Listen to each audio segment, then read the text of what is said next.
తిరిగి BCN news కి స్వాగతం. కోనసీమ తిరుమలగా వర్ధిల్లుతున్న వాడపల్లి శ్రీ వెంకటేశ్వర స్వామి ఆలయంలో మంగళవారం ప్రత్యేక పూజలు వైభవంగా నిర్వహించారు. మంగళ వాయిద్యాలను శ్రీ స్వామి అమ్మవార్లకు మేలుకొల్పు సేవను నిర్వహించిన అనంతరం ఐశ్వర్యలక్ష్మి హోమాన్ని జరిపించారు. అర్చకులు శ్రీ స్వామి అమ్మవారి వసంత మండపంలో అష్టోత్తర పూజలు నిర్వహించగా ప్రత్యేక అలంకరణలో ఉన్న స్వామిని దర్శించుకుని భక్తులు తరించిపోయారు.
రథసప్తమి పర్వదినం సందర్భంగా పశ్చిమ గోదావరి జిల్లా నరసాపురం వశిష్ఠ గోదావరి తీరం లలితమ్మ ఘాట్ వద్ద వేయించేసి ఉన్న శ్రీ సూర్యనారాయణ స్వామి దేవాలయంలో తెల్లవారుజామున వేడుకలు వైభవంగా ప్రారంభమయ్యాయి. ఈ సందర్భంగా స్వామివారికి కళ్యాణం అత్యంత వైభవంగా నిర్వహించారు. ఉదయం నుండి భక్తులు తండోపతండాలుగా విచ్చేసి స్వామివారిని దర్శించుకుని తీర్థప్రసాదాలు స్వీకరించారు.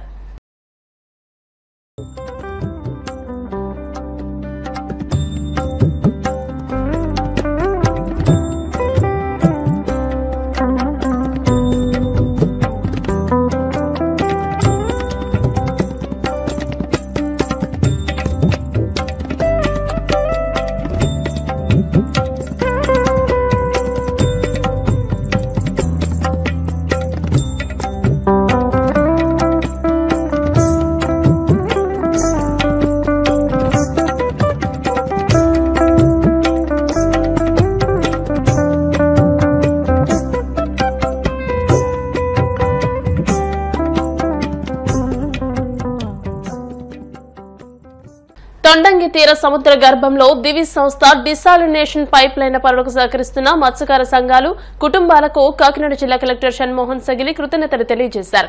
కాకినాడ కలెక్టరేట్ ఆవరణలో మత్స్యకార సంఘ ప్రతినిధులతో కలిసి ఆయన మీడియాతో మాట్లాడారు. దివి సంస్థ పారిశ్రామిక అవసరాల కోసం ఉప్పునీటిని మంచినీరుగా మార్చి మిగులు లవణ జలాన్ని తిరిగి సముద్రంలో విడిచిపెట్టేందుకు సీబెడ్ లో 6 మీటర్ల లోతున సుమారు 1.5 కిలోమీటర్ల పొడవున డిసాలినేషన్ పైప్ లైన్ పనులను నిన్నటి నుండి ప్రారంభించిందని అన్నారు.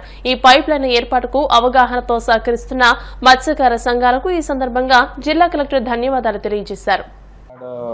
ఏరియాలో తర్వాత అక్కడ పెడుతున్న కోనో పోర్ట్ అంటే కేజీపీఎల్ కాకినాడ గేట్వే పోర్ట్ లిమిటెడ్ మరియు అక్కడ పెడుతున్న దివీస్ సంబంధించి ఫార్మా కంపెనీకి సంబంధించి చాలా రోజులు కొన్ని అపోహలు, కొన్ని భయాలు, కొన్ని డౌట్స్ 3 ఉన్నాయి. అంటే ఫిషర్మెన్లోనూ ఉన్నాయి, తర్వాత అక్కడున్న జనరల్ ప్రజానికానికి కూడా ఉన్నాయి. సో అవి నివృత్తి చేయాలి. మనకు మత్స్యకార లీడర్స్ వైపు నుంచి వచ్చిన డిమాండ్స్ ఏంటి, దాన్ని నెక్స్ట్ ఎలా తీసుకెళ్తామనే దాని గురించి కొంత వివరించాల్సిన అవసరం ఉంది డిస్ట్రిక్ట్ అడ్మినిస్ట్రేషన్ వైపు నుంచి. నేపథ్యంలో ఈ ప్రెస్ మీట్ పెట్టడం జరిగింది. మొదటిగా నేను చెప్పదలుచుకుంది ఏంటంటే, తొండంగి మండలం సంబంధించి 16 గ్రామాలకు సంబంధించి దాదాపు 5,000 కుటుంబాలు ఫిషింగ్ మత్స్యకార వృత్తిని ఆధారపడి ఉన్నారు. 5,000 కుటుంబాలలో వాళ్ళ ఆర్థిక స్థితిగతులు అవన్నీ ఆల్రెడీ మనం ఒక సర్వే చేయడం మన దగ్గర ఉంది. తర్వాత మళ్ళీ స్కిల్ డెవలప్మెంట్ సర్వే మనం ఎనివే గవర్నమెంట్ వారి ఆదేశాల ప్రకారం స్టార్ట్ చేయాలి. స్టార్ట్ చేసినప్పుడు మొట్టమొదటిగా ఆ గ్రామాల నుంచి స్టార్ట్ చేస్తామని ఆల్రెడీ హామీ ఇవ్వడం జరిగింది. ఈ డిస్కషన్ చేస్తున్న సందర్భంలో ఒక ఇంపార్టెంట్ డౌట్ అంటే ఒక ఇంపార్టెంట్ క్లారిఫికేషన్ మన వైపు నుంచి ఇవ్వాల్సింది ఏంటంటే, ఇప్పుడు జరుగుతున్న వర్క్ ఇవాళ మీ అందరికీ తెలిసిందే దివీస్ వారి వైపు నుంచి ఒక పైప్ లైన్ వేయడం జరుగుతుంది సముద్రంలో. ఆ పైప్ లైన్ ఏంటి, దేనికి వాడుతున్నారు, తర్వాత దానివల్ల లాభాలు ఏంటి, నష్టాలు ఏంటి, రేపు ఫ్యాక్టరీ స్టార్ట్ అయిన తర్వాత అక్కడ ఉన్న కుటుంబాలకు లాభం ఏంటి, అక్కడ ఉన్న కుటుంబాలకు వచ్చే ఉపాధి అవకాశాలు ఏంటి, ఆ ఫ్యాక్టరీ వల్ల వాళ్ళకి కావాల్సిన ఏదైనా ఆర్థిక సహాయాలు కానీ తర్వాత వాళ్ళకి కావాల్సిన ఉద్యోగాల గురించి కానీ ఒక వివరంగా మన వైపు నుంచి అటు డిస్ట్రిక్ట్ అడ్మినిస్ట్రేషన్ వచ్చి ప్రభుత్వం వైపు నుంచి చెప్పాల్సిన అవసరం ఉంది. అందులో మొట్టమొదటిది ఈరోజు వేస్తున్న పైప్ లైన్, ఈరోజు ఏదైతే నిన్న మార్నింగ్ అరౌండ్ 5:30 నుంచి స్టార్ట్ చేశారు. సో ఆ పైప్ లైన్ దాదాపు 1 కిలోమీటర్న్నర దూరం సముద్రంలోకి వేయడం జరుగుతుంది. కింద అడుగులో సముద్రం సీబెడ్ అంటాం, సీబెడ్లో 6 మీటర్ల లోతులో వేయడం జరుగుతుంది అనమాట. అంటే సీబెడ్ కొంచెం తవ్వి దాని లోపల ఒక 6 మీటర్స్ తవ్వి దాని లోపల ఆ పైప్ లైన్ వేయడం జరుగుతుంది. ఇవాళ వేస్తున్న పైప్ లైన్ ఈ సాల్ట్ వాటర్ మనకి ఎలా అయితే ఒక RO ప్లాంట్ పనిచేస్తుందో అలాగా సాల్ట్ వాటర్ తీసుకొని సాల్ట్ వాటర్ని ప్యూరిఫై చేసుకొని ప్యూరిఫైడ్ వాటర్ కంపెనీ వాడుకొని దాని నుంచి వచ్చే వేస్ట్ వాటర్ మళ్ళీ సీలేకి వదిలేస్తారు. ఒక RO ప్లాంట్ పనిచేసినట్లు పనిచేస్తుంది ఈ ప్లాంట్. దానికి కావాల్సిన వాటర్ని సీ నుంచి తీసుకోవటం, మళ్ళీ ప్యూరిఫైడ్ వాటర్ వాడుకున్న తర్వాత ప్యూరిఫైడ్ వాటర్ తీసేగా మిగిలిన ఉప్పు, తర్వాత ఏదైనా చిన్న చిన్న శాండ్ కానీ ఇలాంటివి ఏదైనా మెటీరియల్స్ ఉంటాయి అవన్నీ వదలడానికి ఇంకొక పైప్ లైన్. సో అవి వాళ్ళు వేయడం జరుగుతుంది. డీసాలినేషన్ పైప్ లైన్ అంటారు. సో ఈ డీసాలినేషన్ పైప్ లైన్ వేయటం నెక్స్ట్ ఒక 4-5 డేస్ పని జరుగుతూ ఉంటుంది.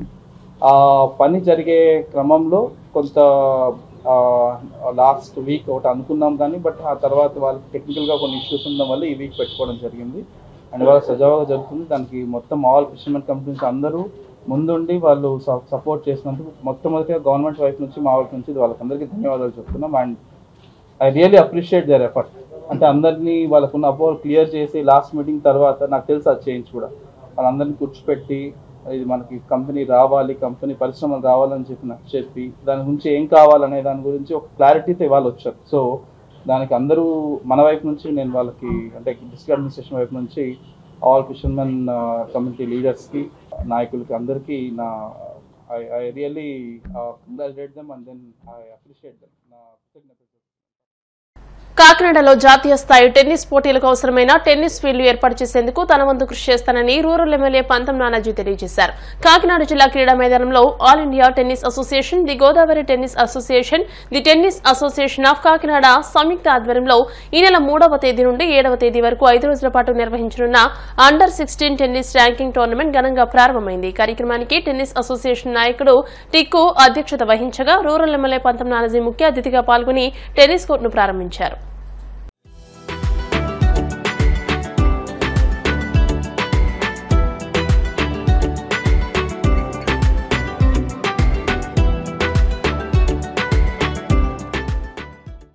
కాంట్రాక్టర్గా అలాగే ఇక్కడ ఉన్నటువంటి వాళ్ళు అందరూ కూడా ఇంచుమించు అందరూ కూడా పూర్వం నుంచి నాకు పరిచయస్తులు. నా విజయాన్ని కాంక్షించి వాళ్ళు నన్ను ఈ స్టేజ్లో ఇక్కడ కూర్చోబెట్టిన వాళ్ళందరికీ కూడా ధన్యవాదాలు, నమస్కారం తెలియజేస్తాను. అలాగే నాకు ఈ టెన్నిస్ అంటే అన్ని గేమ్స్ దగ్గర ఆడుతూ ఉండేవాళ్ళు, అందరితో తిరుగుతూ ఉండేవాళ్ళు కానీ పూర్తిగా దీని మీద అవగాహన నిజంగా అవగాహన లేదు.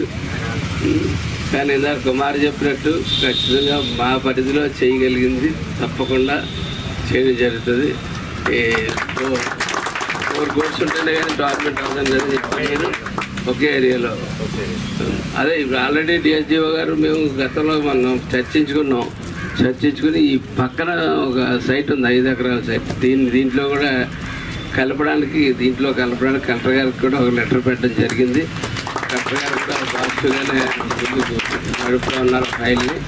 త్వరలో ఆ ఫైలు ముందుకు వెళ్ళిన తర్వాత బహుశా ఎన్నికల కోడ్ వల్ల మేము ముందు వెనకాల ఆయన అలా రావడం జరుగుతుంది. అలా నా తర్వాత కలెక్టర్ గారు వస్తారు.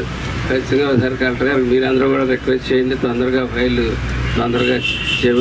తొందరగా చేస్తే దానికి ఆల్రెడీ డిఎస్డిఓ దానికి ఒక మ్యాప్ అది గీసి పెట్టడం, ఆల్రెడీ ఒక స్కెచ్ కూడా వేయడం జరిగింది దాని మీద.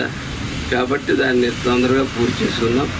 వీలైనంత వరకు నేను కూడా దాంట్లో సహకరిస్తూ ముందుకు వస్తానని చెప్పి తెలియజేస్తూ ఈవేళ నాకు చక్కటి అవకాశం ఇచ్చినందుకు ధన్యవాదాలు తెలియజేస్తున్నాను. ఆస్తి తగాదాల విషయంలో మోహన్ బాబు, మంచు మనోజ్ తెలంగాణలోని రంగారెడ్డి జిల్లా కలెక్టర్ ఎదుట విచారణకు హాజరయ్యారు.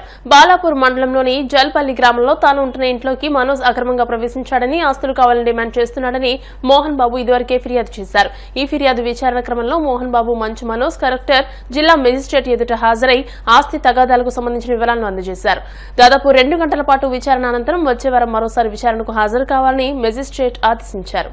Greater Hyderabad municipal corporation mayor Gadwala విజయలక్ష్మికి త్రుటిలో ప్రమాదం తప్పింది. నగర సుందరీకరణ పనుల్లో భాగంగా అభివృద్ది పనుల ప్రారంభోత్సవ కార్యక్రమంలో పాల్గొన్న ఆమె ఫుట్పాత్ పై కాలు జారి కింద పడ్డారు. వెంటనే డిప్యూటీ మేయర్ శ్రీలత, వ్యక్తిగత సిబ్బంది ఆమెను పైకి లేపారు. అనంతరం స్వల్ప గాయాలతో యథావిధిగా కార్యక్రమంలో పాల్గొన్నారు. వార్తలు ముగించే ముందు ముఖ్యాంశాలు మరోసారి. ఏపీ ప్రభుత్వానికి 4 అంబులెన్స్లను విరాళంగా ఇచ్చిన ప్రముఖ సినీ నటుడు సోను సూద్ అభినందించిన సీఎం చంద్రబాబు.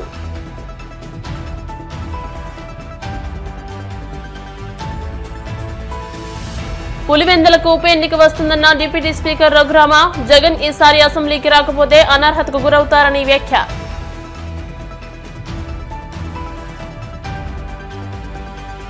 రాష్ట్రంలో అప్రజాస్వామికంగా జరుగుతున్న మున్సిపల్ ఉప ఎన్నికలను తక్షణమే వాయిదా వేయాలి. YCP MLC Lella Appireddy demand.